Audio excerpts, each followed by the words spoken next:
एक मिनट मैं आपदा होर लवां मेरे नाल जो बीती। श्री गुरु सिंह सभा तेहरान ईरान विच श्री गुरु सिंह सभा 15-20 मुसलमान भी आते सन, रोज आते सन। दस पिछों फ्रंटियर तो आया है, ऐसा कोई गुरुद्वारा नहीं आता सी जिथे 10-20 मुसलमान ना बैठा। अद्धे तो ज्यादा हिंदू आते सन, 10-20 मुसलमान आते सन, केसाधारी 40% आते सन। डिस्ट्रिक्ट बन्नू, पिशौर, कोहाट, डेरा इसमाइल खान, हजारा, मरदान, उस पासे यही कुछ सी आते सन मुसलमान। कुछ मुसलमान मंग भी करते सन, कबीर दे सलोक सुनाओ, फरीद दे बोल सुनाओ, रागियां नूं कहंदे सन, कीर्तनियां नूं कहंदे सन। और मैनूं अजे तक भी याद है, मस्ती च झूमदे मुसलमान गुरुद्वारियां च बैठे हुंदे सन। मस्ती च झूमते हुए सहीदारी बैठे हुंदे सन। सहीदारी उन्होंने कहंदे सन जो हैगे ते हिंदू लेकिन इष्ट बना बैठे गुरु नानक। केस रख के ते फिर कटा के बैठे ने, गुस्ताखी माफ। सहीदारी नहीं, इन्हों पतत कहते ने, माफ कर देना मैं एक दफा फिर माफी मंगा। इन्हों सहीदारी नहीं कहते, हिंदू ने, हिंदुओं च सिख बने, सारे हिंदुओं च बने। गुरु नानक की बाणी तो प्रभावित हो गए, गुरुद्वारे आने लग गए, इष्ट मन बैठे गुरु नानक नो। सहीदारी ने किसी दिन प्रभावित होके फिर केसाधारी भी हो जाएंगे, सिंह हो जाएंगे। सिखते हैं नहीं जो गुरु नानक नु मनदा, सिखते हैं। सिखी सिखिया गुरु विचार। खैर मुख्तसर जो है मैं अर्ज करा, उत्थे 10-15 मुसलमान भी आंदे सन। मेरे पुछण दे दस्या मैनू 2-4 सजना ने दुबई दे अजे भी आंदे ने। भावें इस्लामी हुकूमत बन गई, उत्थे बड़ी कट्टर हुकूमत बन गई है, लेकिन फिर भी कुछ मुसलमान गुरुद्वारे आंदे ने। एक मुसलमान तो उत्थे कीर्तन भी करदा सी, ये भी मैं अर्ज करा, उन्हें सिख लिया सी, चोम चोम के करदा सी, मस्ती च करदा सी। खैर मुख्तसर मैं अर्ज करा, 15 दिन बाद कथा की समाप्ति ते जो मैं भारत वापस आना सी, एक सूफी फकीर भी सुनन लई आंदा सी। बाहर किधरे शहर तो बाहर, तेहरान बाहर एक कुटिया च रहिंदा सी। 2.5 मील का सफर पैदल चल के आउंदा सी, पैदल ही वापस जांदा सी। रस्ते च आंदा होया कोई सिंह देख लवे ते गड्डी च बिठा लैंदा सी, नहीं ते 5 मील की यात्रा रोज पैदल करदा सी। सवेरे चल पैंदा सी गुरुद्वारे आना, फिर वापस पैदल ही जांदा सी। उन्हें भेटा वजों मेरे अगों एक माला रख दी। माला नूं तस्बीह कहंदे।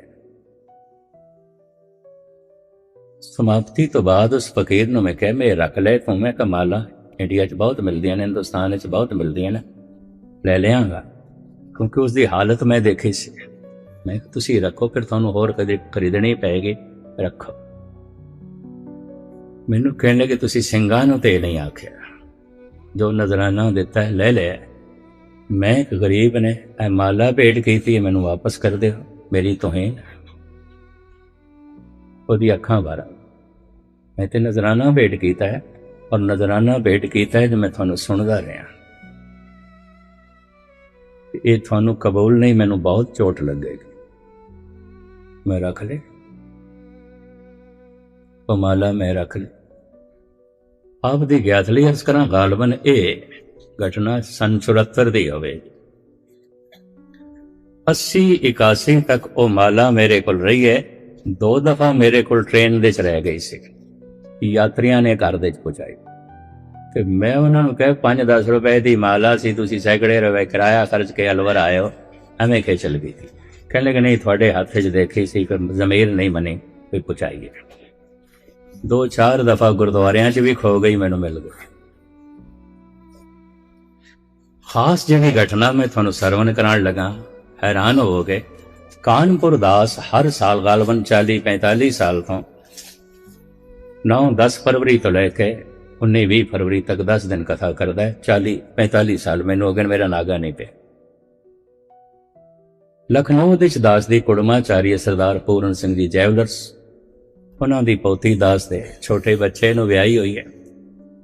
वो कथा सुनन दे बड़े शौकीन, शाम नूं आ जाया करदे सन। 45 मील है उत्थों ਰਾਤ ਰਹਿ ਕੇ ਮੇਰੇ ਕੋਲ, ਸਵੇਰੇ ਚਲੇ ਜਾਇਆ ਕਰਦੇ ਸੀ, ਡੇਲੀ ਅਪ ਡਾਊਨ ਕਰਦੇ ਸੀ। ਇੱਕ ਦਿਨ ਸਿਰਾਣੇ ਪਈ ਹੋਈ ਮਾਲਾ ਦੇਖ ਕੇ ਮੈਨੂੰ ਕਹਿਣ ਲੱਗਾ, ਅਗਿਆਨੀ ਅਨੂਪ ਸਿੰਘ ਵੀ ਸ਼ਾਇਦ ਉਹਨਾਂ ਦੇ ਨਾਲ ਮੇਰੇ ਨਾਲ ਸੁਣਤਾ ਹੀ ਮੁਸਕਰਾ ਰਿਹਾ, ਉਹ ਮੈਨੂੰ ਕਹਿਣ ਲੱਗੇ, ਇਹ ਮਾਲਾ ਮੈਂ ਲਖਨਊ ਲੈ ਜਾਣੀ ਹੈ, ਸ਼ਾਮੀ ਵਾਪਸ ਲੈ ਆਵਾਂਗਾ। ਮੈਂ ਚੁੱਕ ਕੇ ਦੇ ਦਿੱਤੀ। ਮੈਂ ਆਖਿਆ ਵਾਪਸ ਕਾਹਨੂੰ ਲਿਆਣੀ, ਰੱਖੋ ਤੁਸੀਂ ਰੱਖੋ, ਵਾਪਸ ਕੀ ਲਿਆਣੀ, ਤੁਹਾਨੂੰ ਚੰਗੀ ਲੱਗੇ ਰੱਖ ਲਓ। ਮੈਨੂੰ ਕਹਿਣ ਲੱਗੇ, ਮਸਕੀਨ ਜੀ ਮੈਂ ਰੱਖਣੀ ਕੋਈ ਨਹੀਂ, ਸ਼ਾਮੀ ਮੈਂ ਲੈ ਆਵਾਂਗਾ, ਮੈਂ ਦੇਖਣੀ ਹੈ। ਖੈਰ ਸਮਾਪਤੀ ਮੈਂ ਕਰਨ ਲੱਗਾ, ਲੈ ਗਏ। ਜਦ ਸ਼ਾਮੀ ਆਏ ਤੇ ਮੈਨੂੰ ਕਹਿਣ ਲੱਗੇ ਪੁਖਰਾਜ ਹੈ, ਇੱਕ ਇੱਕ ਮਣਕਾ 10-12 ਹਜ਼ਾਰ ਦਾ ਤੁਸੀਂ ਇੱਧਰ ਸੁੱਟ ਦਿੰਦੇ ਹੋ, ਇੱਧਰ ਸੁੱਟ ਦਿੰਦੇ ਹੋ। ਮੈਂ ਕਦੀ ਸੁਪਨੇ 'ਚ ਵੀ ਨਹੀਂ ਸੋਚ ਸਕਦਾ ਸੀ ਕਿ ਉਹ ਫਕੀਰ ਜਿਹਦੇ ਕੱਪੜੇ ਪਾਟੇ ਹੋਏ ਨੇ ਮੈਨੂੰ ਪੁਖਰਾਜ ਦੀ ਮਾਲਾ ਦੇਵੇਗਾ। ਉਹਨਾਂ ਨੇ ਕਿਹਾ ਪੁਖਰਾਜ ਹੈ, ਸੰਭਾਲ ਕੇ ਰੱਖਣਾ। ਸੰਭਾਲ ਕੇ ਮੈਂ ਕੀ ਰੱਖਾਂ, ਉਸੇ ਰਾਤ ਹੀ ਖੋ ਗਈ, ਅਜੇ ਤੱਕ ਨਹੀਂ ਮਿਲੀ, ਖੋ ਗਈ। ਸਾਰਿਆਂ ਨੂੰ ਪਤਾ ਚੱਲ ਗਿਆ ਪੁਖਰਾਜ ਕੀਮਤੀ ਹੈ। ਸਮਝ ਹੈ ਤੇ ਪੁਖਰਾਜ ਪੁਖਰਾਜ ਹੈ, ਵਰਨਾ ਨਹੀਂ ਹੈ। ਸਮਝ ਹੈ ਤੇ ਹੀਰਾ ਹੀਰਾ ਹੈ, ਵਰਨਾ ਨਹੀਂ ਹੈ। ਸਮਝ ਹੈ ਤੇ ਸੋਨਾ ਸੋਨਾ ਹੈ, ਵਰਨਾ ਨਹੀਂ ਹੈ। ਸਮਝ ਹੈ ਤੇ परमात्मा परमात्मा है, वरना नहीं है। समझ है ते गुरु गुरु है, वरना नहीं। हे प्रभु तू मेरी समझ तो दूर है। जब तू मेरी समझ च नहीं है तो मेरे चेते च किस तरह होवेगा, किवें होवेगा।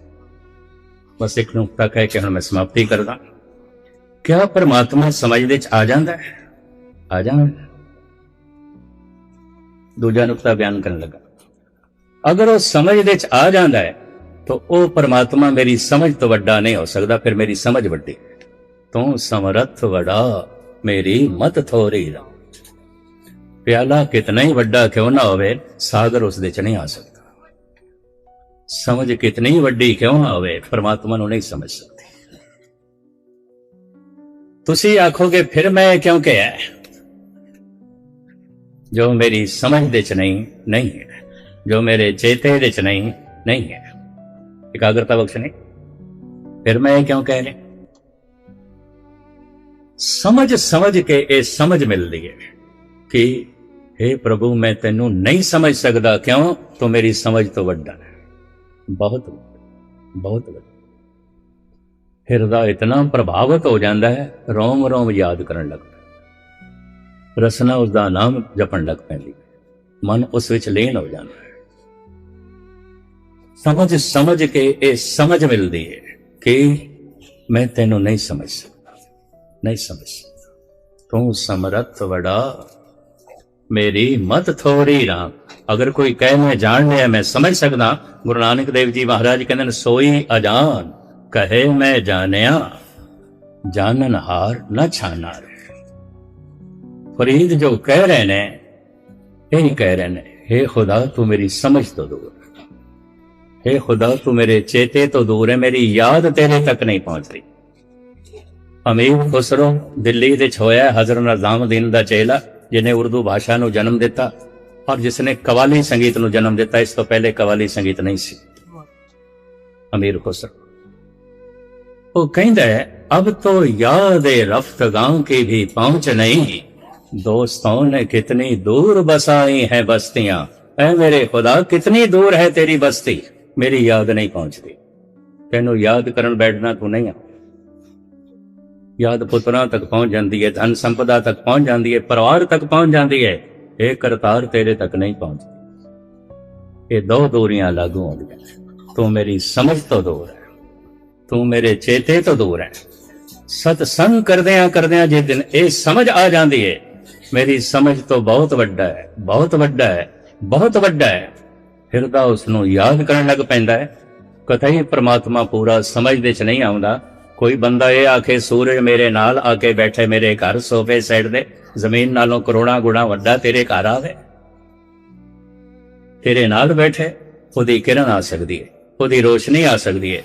परमात्मा दे गुणां दे तेरे हिरदे च प्रकाश हो सकदा है, ओदी शक्ति दा प्रकाश हो सकदा है, ओदे महारस ते आनंद दा प्रकाश हो सकदा है।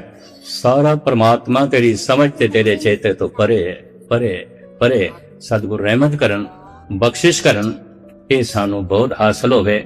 ਫਿਰ ਕਿਸੇ ਵਕਤ ਨਦੀ ਨਾਲ ਸੰਜੋਗ ਦੀ ਮੇਲੇ ਹੋਏ, ਗੁਰਮਤ ਦੇ ਹੋਰ ਪਹਿਲੇ, ਗੁਰਬਾਣੀ ਦੇ ਹੋਰ ਪਹਿਲੂ, ਸਿਧਾਂਤਿਕ ਹੋਰ ਨੁਕਤੇ ਤੁਹਾਡੇ ਸਾਹਮਣੇ ਰੱਖਣ ਦੀ ਕੋਸ਼ਿਸ਼ ਕਰਾਂਗੇ।